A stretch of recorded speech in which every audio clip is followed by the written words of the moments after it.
choose the mass of data which varies day to day, hour to hour, minute to minute. Okay, data can be huge amounts of data. एक data, एक जगह का data है उसको पढ़ना है, मार्च होता है, क्या लगा? प्रतिरोध मारता है, data का मारता है, निम्न फिर तो मारता है, అలాగే data ని మనం big data అని అంటాం. Okay, see, ఇక్కడ ఇది big data analytics అని చెప్పేసాను. ఏం చేయాలి? అనాలిసిస్ చేయాలి. దాని మెయిన్ గా యూజ్ చేసే టూల్ ఏంటి అంటే హడూప్ యూజ్ చేయాలి. ఏంటంటే హడూప్. హడూప్ అనేది tool which is to handle big data. Okay, ఆ big data లోకి ఇంకొంచెం డీటెయిల్ గా వెళ్ళే ముందు అంటే మనం డిస్కస్ చేద్దాం.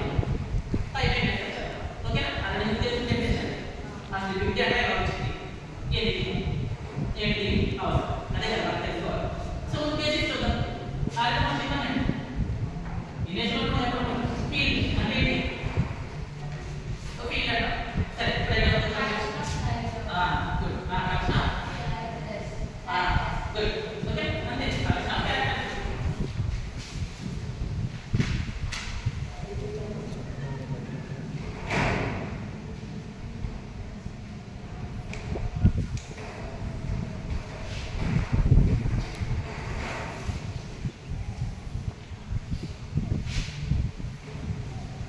jadi itu ini dinamakan field berupa data rasional kan akan table definition which are used to identify a data entity లేదా data item ఏదో దాన్ని ఐడెంటిఫై చేయాలి ఐడెంటిఫై చేయాలి కదా సో గ్రూప్ ఆఫ్ లేదా rational characters which are used to identify something identify a data entity దాన్ని మనం field అని అంటాం. దీనికి ఫీల్డ్ ఏం చెప్తాను?